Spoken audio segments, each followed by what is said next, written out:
It's RantDay today. I like saying that like a pirate. RantDay. Or Monday. Depends on how you see it. Anyway, this day is a day that is the day where the resting days end for a lot of people, and it's back to the weekdays of a harsh reality. And what better way to start that day is there than with a passionate RantDay to get that extra little RantDay spirit that you need to pop back into the days of reality. This show is highly opinion-based and made in order to talk about and get focused on things that I believe are heading in the wrong direction, or just simply are wrong. I will base my opinions on things I've heard, read, or seen throughout my life as a gamer.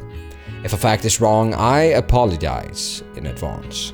Today's subject: MMORPGs. When I was in high school, a game was released that would take up a lot of my and my friends' time. This game was something that we really had not seen before. Sure, there was a lot of multiplayer games out already, so the whole playing together thing was not new for us, but it was not a normal multiplayer game. This was different. This was a massive multiplayer game, set in a world we already have played a lot and knew very well. The World of Warcraft. And fitting enough, that is also the title of the game.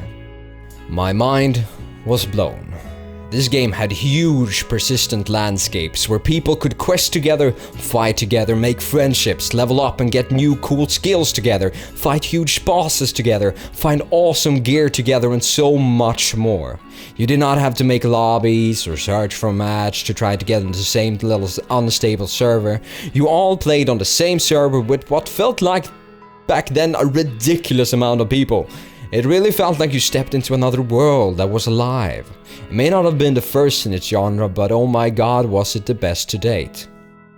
But of course, since this was so early in the development of the massive multiplayer online role-playing game genre, there was bound to be flaws.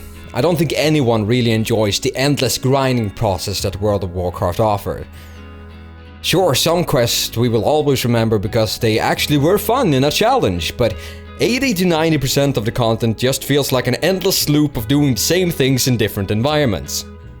But since I thought that the concept, idea, and promise of what an MMORPG could be was so awesomely cool, I did not give up on the game genre itself, just because I thought the grinding was boring. I mean, someone had to use this opportunity to create something else out of the hype that World of Warcraft created. Right? I played countless of hours of World of Warcraft and other MMORPGs, mainly because I love the idea and promise of what an MMORPG could be. I mean, come on! Is there any other game genre that sounds as epic and holds as much promise in its name alone as a massive multiplayer online role-playing game?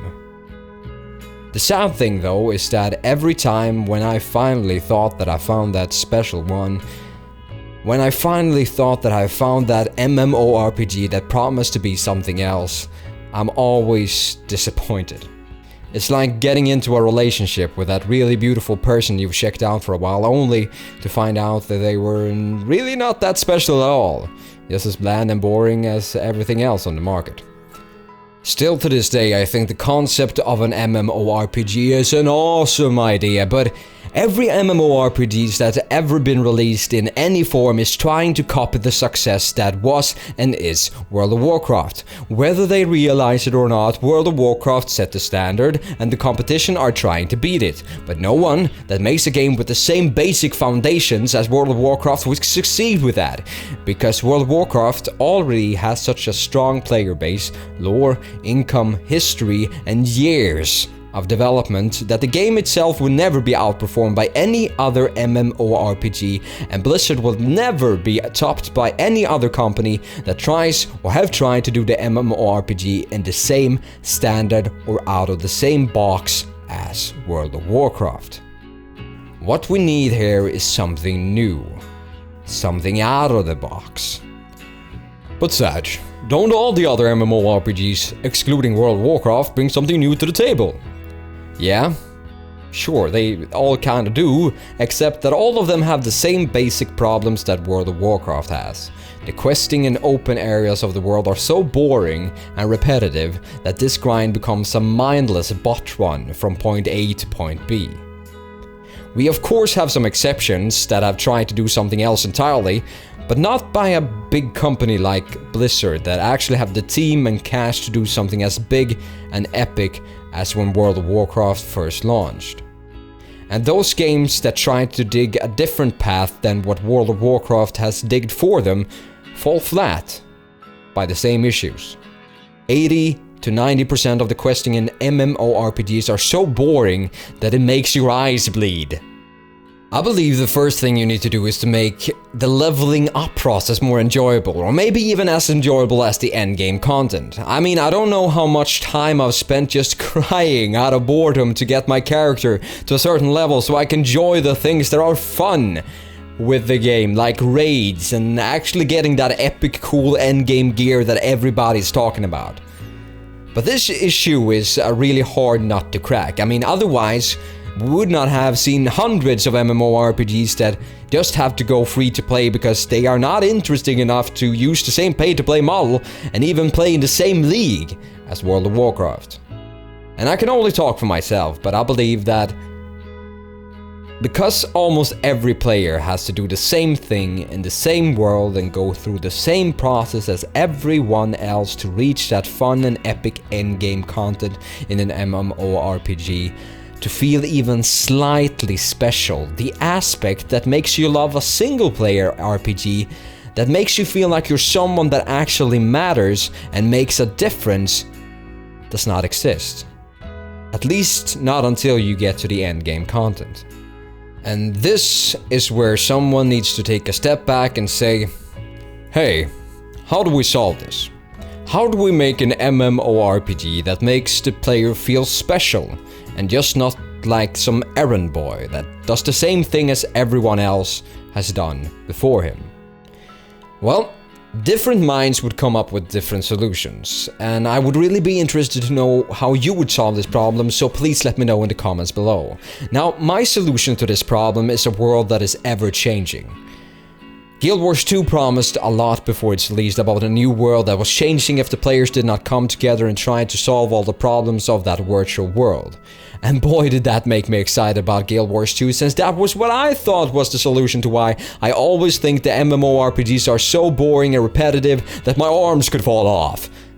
But did Guild Wars 2 deliver on that ever-changing world though? Nah. Well, maybe it was just me who was expecting too much. But I so wanted to believe.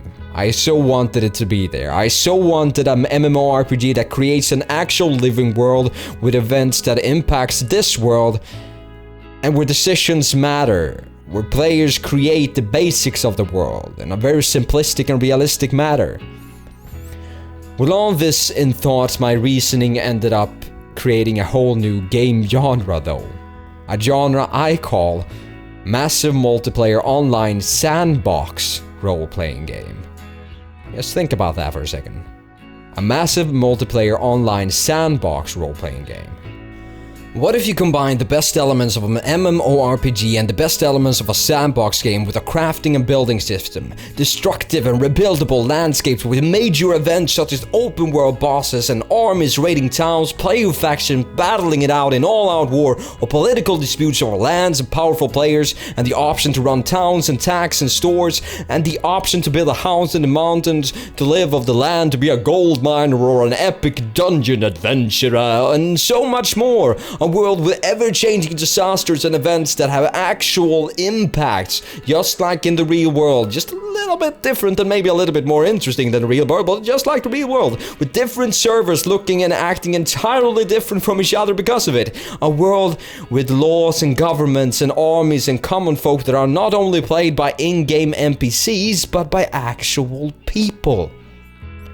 With this concept, you would create a game where every level up experience will be different, where every game session matters because of your impact on that world.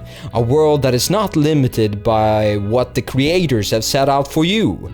A real role-playing experience. Now I cross my fingers that I'm not the only one with this idea, because this idea is not only an idea, this is the potential of an MMORPG. I am aware though that the potential hardships of creating this kind of game. I am aware that it would be hard to create a game like this that would appeal to casual players and make a profit. I am aware that this game probably would need some sort of apply system in order to remove the people who just jump in with the intention of not playing a role of this virtual society, but just some random douchebag. The in-game law would be a force that could handle this problem, and banning could be a solution, but this is yet another issue that needs a system of control when giving players so much freedom.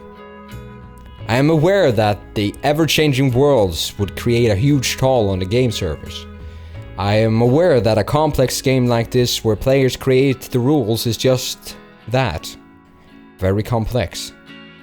I am aware. But still, I can't hope to dream that one day this MMORPGs, or should we say MMOSB RPGs, would come to life and fulfill my childhood dreams and ideas that I'm actually talking about here right now, and the potential of what an MMORPG could be would fall into place. And all this is why I think the MMORPG genre is both the best and the worst genre to date. Now, we had some developments that are heading in the right direction with games such as Arcage, so I think the future for my hopes and ideas are looking more and more promising. Now we just need a big company to jump on this idea as well, so the cash and the team actually fall into place. Yeah. In this video I've only tickled the top of the issues with this genre, but if I talked about this all in detail, we would be here to next week, so I better not. But if you agree with me, disagree with me, or simply just want to share your opinion on this topic and how to solve its problems, then please do so in the comment section below. Also, if you have any suggestions about what I should rant about next, then that would make me super happy as well. Write something down below and I'll throw it into the suggestion box for future episodes. And as always, until next time guys, bye.